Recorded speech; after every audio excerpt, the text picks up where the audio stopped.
trazer aqui os comentários de Ellen White sobre esse tema, sobre esse capítulo que nós estudamos, Êxodo 12.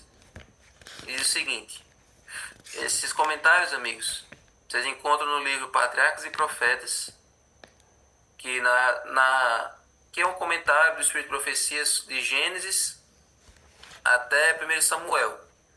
E existe uma versão mais atualizada do Patriarcas e Profetas, que é uma versão uma linguagem um pouco mais contemporânea, que o nome é Os Escolhidos.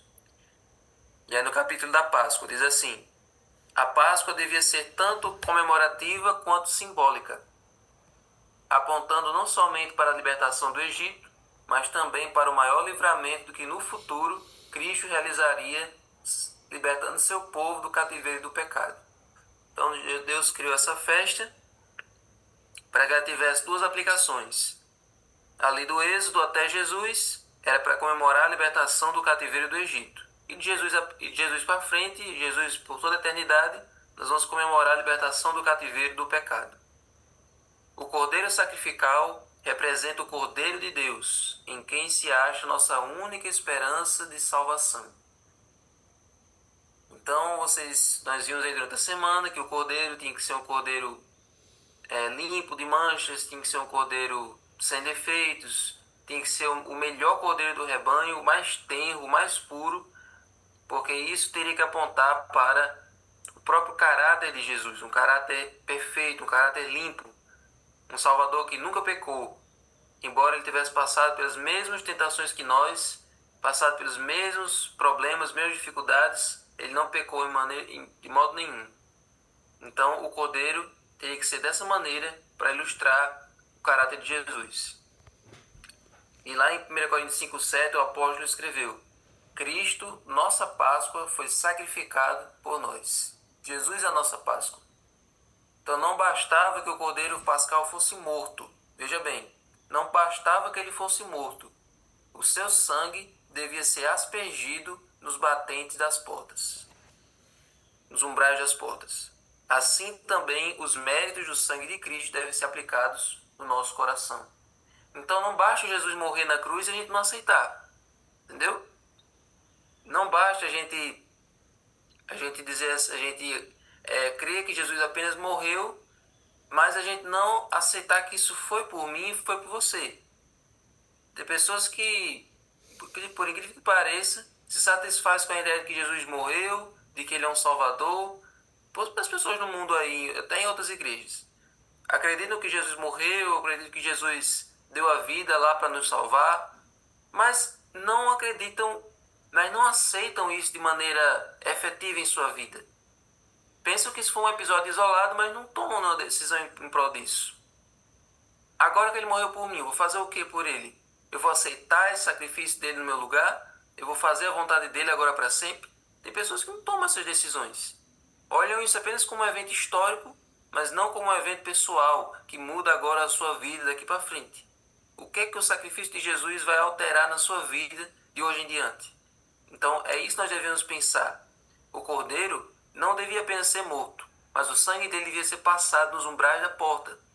Ou seja, o sacrifício dele deve agora purificar o meu coração, purificar a minha vida e todos os meus pecados. O sacrifício dele agora deve estar sempre diante de mim, ter ele sempre como meu advogado, ter ele sempre como meu salvador, toda vez que eu pecar. É nos méritos dele que eu sou salvo e não nos meus. Então, é assim que esse é o sentido da Páscoa na vida do cristão. Devemos crer que ele morreu não somente pelo mundo, mas também por cada um de nós individualmente. Ou seja, sempre a gente deve ler o texto bíblico de uma maneira que a gente se inclua no texto. Então, quando a gente lê João 3,16, a gente sempre olha assim: porque Deus amou o mundo de tal maneira, porque Deus amou o planeta de tal maneira. Você nunca lê porque Deus amou Davi de tal maneira, porque Deus amou Francinildo de tal maneira. Você deve ler colocando o seu nome ali. Deus amou você de tal maneira que deu o seu único filho para que você não pereça, mas tenha a vida eterna. É assim que se deve se incluir no texto bíblico. Jesus veio morrer pelo mundo, mas especificamente veio morrer por você. Da mesma maneira que ele teria vindo morrer só por Eva se Adão não tivesse pecado. Se Adão tivesse permanecido fiel, Jesus teria vindo morrer, de alguma maneira ele teria vindo morrer só por Eva, para cumprir o plano da redenção, para cumprir o plano de salvar o ser humano. Então, esse é o amor de Deus, um amor que se doa, um amor que se sacrifica, mesmo que seja por uma pessoa, mesmo que seja pela pessoa mais improvável, mais sem valor aos olhos dos outros. Então, gente, nós devemos nos apropriar dos benefícios do sacrifício expiatório. Então, o cordeiro deveria ser preparado inteiro, nenhum osso poderia ser quebrado, assim como nenhum osso do Cordeiro de Deus foi quebrado.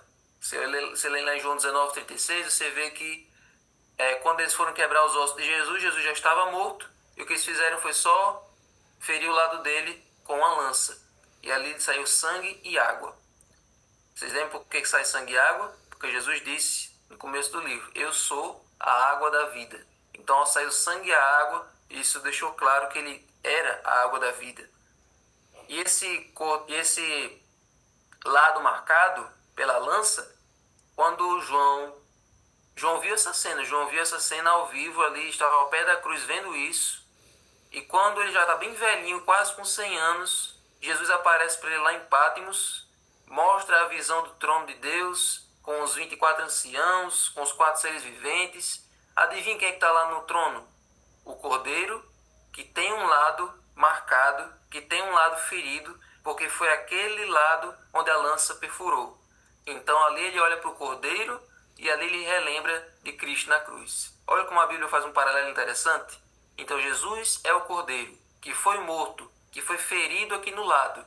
É o mesmo Cordeiro, o Jesus na cruz é o mesmo Cordeiro que João vê lá em Apocalipse 5. E nenhum osso foi quebrado. Nenhum osso foi quebrado, nem nos cordeiros da Páscoa e nem em Jesus. A carne também deveria ser comida. Ou seja, o cordeiro deveria ser morto, o sangue deveria ser passado na porta e a carne dele deveria ser comida. Não basta nós crermos em Jesus para o perdão dos pecados. Pela fé, nós devemos receber constantemente a nutrição espiritual que dele provém por meio da sua palavra. Jesus diz: se vocês não comerem a carne do Filho do Homem e não beberem o seu sangue, não terão vida em si mesmos. Todo aquele que come a minha carne e bebe o meu sangue tem a vida eterna. As palavras que eu lhes disse são espírito e vida. João 6. Então, gente, vocês lembram que na Páscoa o cordeiro deveria ser comido. Na nova aliança, agora, na nova Páscoa que Jesus instituiu, a gente não come mais cordeiros na Páscoa. O que é que a gente come?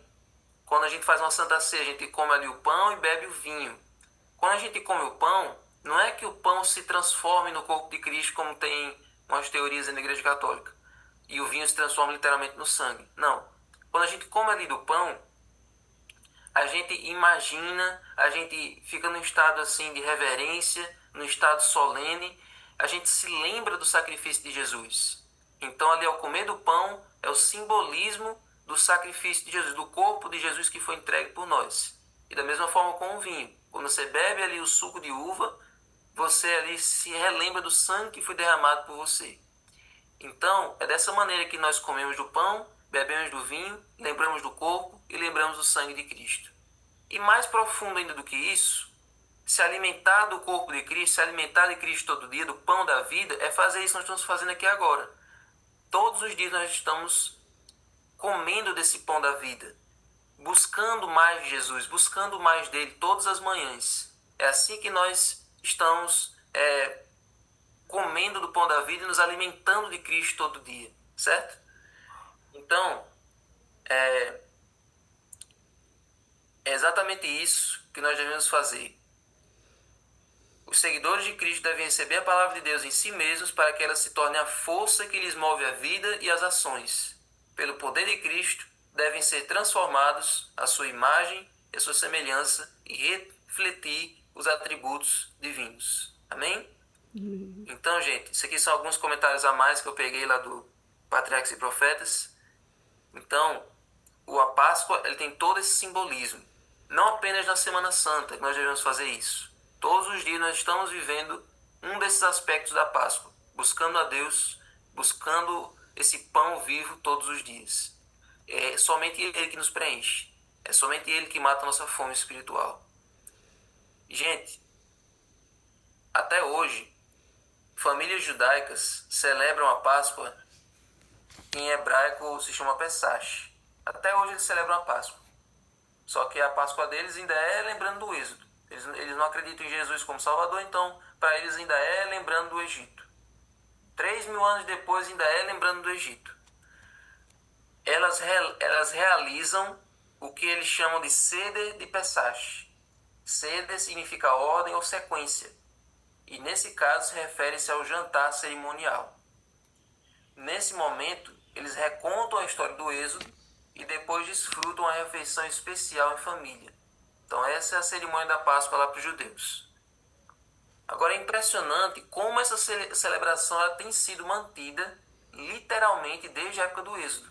Até hoje, os israelenses lá, os judeus lá de Israel, eles contam a história do Êxodo. Eles contam a história do Êxodo como se eles mesmos tivessem vivido. Ou seja, um judeu que nasceu em 1960, ele conta para os seus netos, para os seus filhos, como se ele tivesse vivido o cativeiro lá no Egito. Há 3.000, 4.000 anos atrás. Então eles mantêm isso. Somente o sábado, que também é observado pelos judeus, é mais antigo. Então a instituição mais antiga que os judeus celebram é o sábado. Depois vem a Páscoa. Então eles são bem apegados às tradições, são bem apegados a essas cerimônias, embora eles não tenham aceitado Jesus como seu Salvador e experimentem dessa nova experiência que todos nós vivemos tendo Jesus como nosso advogado. Então, gente, esse é o sentido da Páscoa. Permita que esse Cordeiro, que um dia foi morto desde a fundação do mundo, que o sangue dele purifique a sua vida, que o sangue dele limpe você dos seus pecados e que você se alimente de Cristo todos os dias, que você busque esse pão vivo que desceu do céu por você e que você possa ser saciado no dia de hoje. Amém? Amém. Esse é o maná. Esse é o maná que nós nos alimentamos todo dia.